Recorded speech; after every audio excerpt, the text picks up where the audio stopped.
श्री कृष्ण कहते हैं कि अपने हाथों की लकीरों को क्या देखते हो। किस्मत तो उनकी भी होती है जिनके हाथ नहीं होते हैं। पंख ही काफ़ी नहीं हैं आसमान में उड़ने के लिए, हौसला भी चाहिए ऊंची उड़ान के लिए। जिंदगी में पछताना छोड़ो, बल्कि कुछ ऐसा करो कि आपको छोड़ने वाला पछताए। समय और शब्द दोनों का उपयोग लापरवाही से कभी मत करो। दोनों ना तो दोबारा आते हैं और ना ही दोबारा मौका देते हैं। कभी कभी समझ नहीं आता है कि अच्छे इंसान के साथ किस्मत हमेशा बुरा खेल ही क्यों खेलती है। कितने अफसोस की बात है कि जब कहीं वफादारी का जिक्र होता है तो हम इंसान कुत्तों की मिसाल देते हैं। करेले से कड़वे लोग मुसीबत में अक्सर काम आ जाते हैं और शक्कर से मीठे लोग वक्त पर अक्सर धोखा दे जाते हैं। जिन्हें आपके दर्द का एहसास ही ना हो, उनसे शिकायत करना बिल्कुल बेकार है। हर इंसान की दो कहानी होती है, एक वो जो वो सबको सुनाता है और दूसरा वो जो वो सबसे छुपाता है। मौन सबसे अच्छा जवाब है उस इंसान के लिए जो आपके शब्दों का मोल नहीं समझता। जीवन में अपने आप को मजबूत बनाएं। दूसरों के भरोसे बैठे रहना आपको बर्बाद कर देगा। मेरा गुस्सा और मेरा प्यार सिर्फ उन लोगों के लिए है जिन्हें मैं अपना समझती हूँ। आजकल लोग हक तो जताना जानते हैं, लेकिन रिश्ता निभाना नहीं जानते। जो प्रयास करना नहीं जानते, उन्हें सारी समस्याएं बड़ी लगती हैं। मुझे इंतज़ार है ज़िंदगी के आखिरी पन्ने का। सुना है कि आखिर में सब कुछ ठीक हो जाता है। श्री कृष्ण कहते हैं, आप किसी को भी अपनी ज़िंदगी का सबसे ज़रूरी हिस्सा मत बनाइए, क्योंकि जब वो इंसान बदलता है तो आप उनसे नफ़रत नहीं करते, बल्कि आप अपने आप से नफ़रत करने लगते हैं। बात बात पर गुस्सा करने वाले लोग वही होते हैं जिन्हें खुद से ज़्यादा किसी और की फिक्र रहती है। पता नहीं क्यों छोड़कर चले जाते हैं वो लोग जिन्हें हम जिंदगी समझकर कभी खोना नहीं चाहते। दोस्त वो होता है जिनके साथ बातें खुलकर की जा सकें, ना कि संभल कर। तनाव, उदासी और बेचैनी इंसान को तभी होती है जब वह खुद के लिए कम और दूसरों के लिए अधिक सोचता है। संयम रखना जिंदगी के सामने रोने से कई गुना बेहतर है। लोग कहते हैं कि दर्द बताने से कम होता है, मगर यहाँ जिसे भी अपना दर्द बताओ वही लोग मज़े लेते हैं। सबको अच्छा समझ लेना, बस यही सबसे बुरी आदत है मेरी। आपके पास बस पैसा होना चाहिए, क्योंकि यहाँ भावनाओं की कोई कद्र नहीं। जीवन में सबसे बड़ी खुशी उस काम को करने में है जिसे लोग कहते हैं कि आप कर ही नहीं सकते। मुझे परवाह नहीं है कि लोग क्या कहते हैं। मुझे नज़रें खुद से मिलानी हैं, लोगों से नहीं। दर्द सहने वाला ही जानता है कि दर्द कितना गहरा है। आज के ज़माने में ज़्यादा अच्छा होना बिल्कुल भी अच्छा नहीं है। गिराने वाले अगर अपने हों तो संभलने में बहुत वक्त लगता है। आज के ज़माने में लोग आपकी कदर तब करते हैं जब उनको आपकी ज़रूरत होती है। खुश रहना सीखो, इससे पहले कि उदास रहना आपकी आदत बन जाए। आदमी बड़ा हो या छोटा, कोई फ़र्क नहीं पड़ता। उसकी कहानी बड़ी होनी चाहिए। एक बात हमेशा याद रखना कि दुनिया की कोई भी परेशानी आपकी हिम्मत से बड़ी कभी नहीं हो सकती।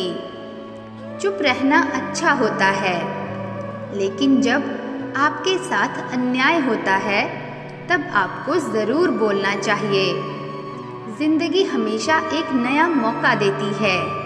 सरल शब्दों में इसे आज कहते हैं। जिंदगी में लक्ष्य पर पहुंचने से पहले अपने दिमाग को लक्ष्य पर पहुंचाना पड़ता है। गिरना भी ज़रूरी है, इससे हमारी मेहनत की पहचान होती है। एक बात याद रखना, अपने लक्ष्य के बारे में कभी किसी को मत बताना। दूर रहना है मुझे उन सब से जो मेरे साथ रहकर भी मेरे साथ नहीं हैं। जो तुम्हारा मूल्य न समझे उसके सामने कभी ज़बरदस्ती अपना प्रेम मत दिखाओ। मुझे किसी के बदल जाने का कोई गम नहीं है, बस कोई था जिससे यह उम्मीद नहीं थी। सुनने में भी मज़ा तब आता है जब सच आपको पहले से ही पता हो। आपके इरादे इतने कमज़ोर नहीं होने चाहिए कि लोगों की बातों में आकर टूट जाएं। श्री कृष्ण कहते हैं, जगह जगह पर प्रयास करने से अच्छा है कि एक ही लक्ष्य पर कड़ी मेहनत और सच्ची लगन से काम किया जाए। देखना, आपको सफलता अवश्य मिलेगी।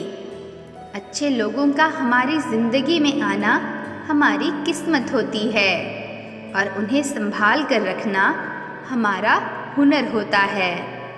काटना, पीसना और निचोड़े जाना अंतिम बूंद तक गन्ने से बेहतर कौन जानता है कि मीठा होने का कितना नुकसान होता है। अपना बुरा समय खुद को बेहतर बनाने में लगाओ, क्योंकि अब रिश्ते इंसानों से नहीं पैसों से बनते हैं। यह दुनिया है, यह तो सताती रहेगी। आप बस मुस्कुराना सीख लीजिए।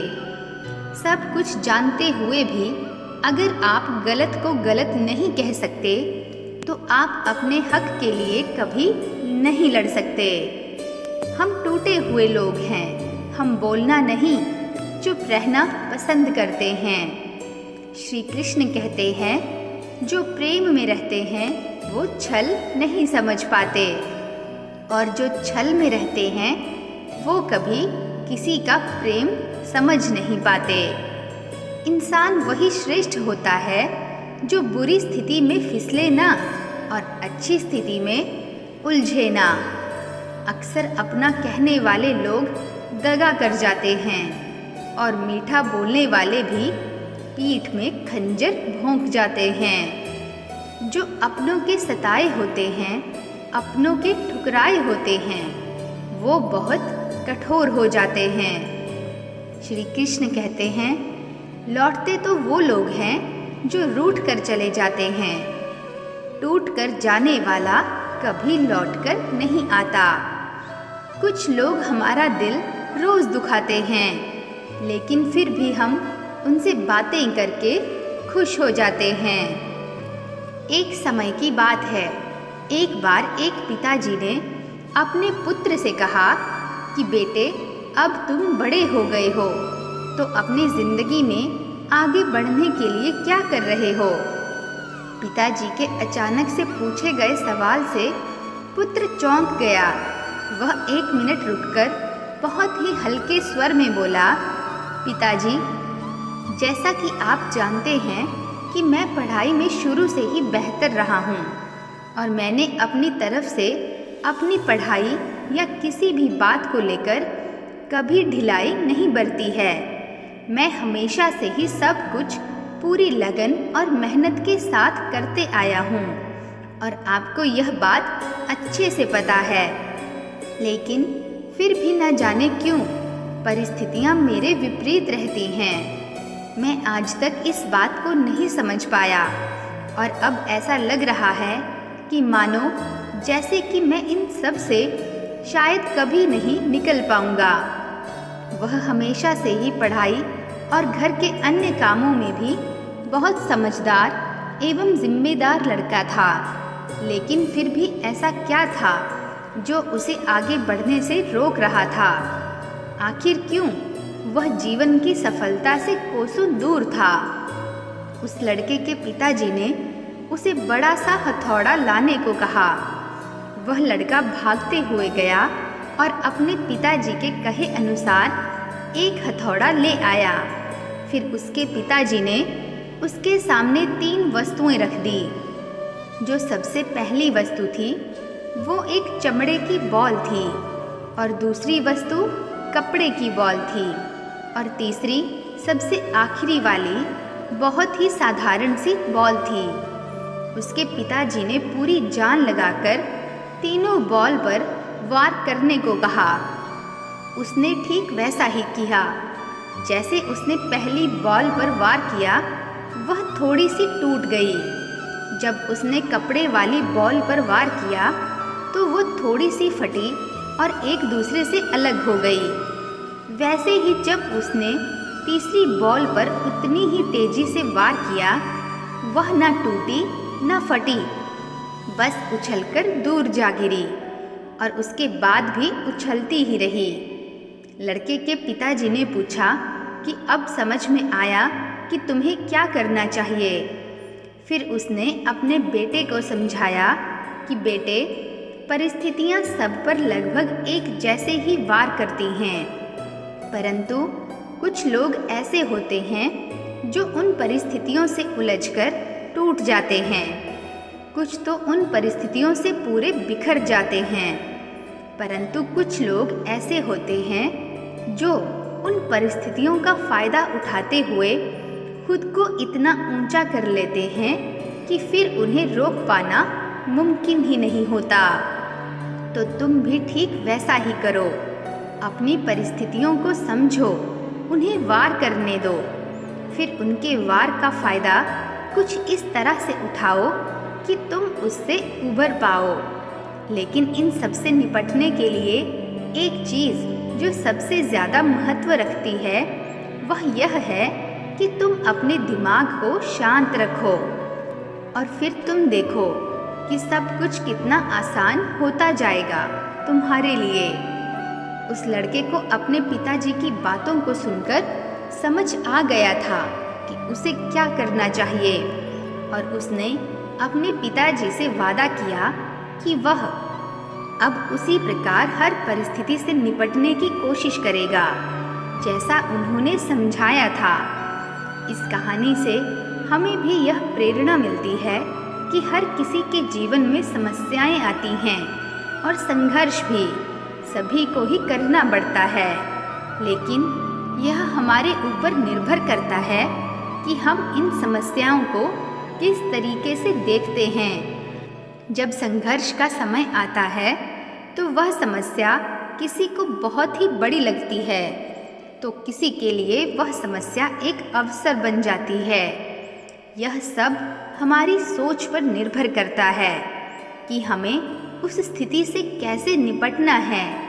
अपनी सोच को सकारात्मक रखें और अपने मन को शांत रखें। देखिए, समस्या आपके लिए बड़ी नहीं रहेगी। दोस्तों, इस वीडियो में बस इतना ही। मिलते हैं अगले वीडियो में। तब तक अपना ख्याल रखिएगा। जय श्री कृष्णा।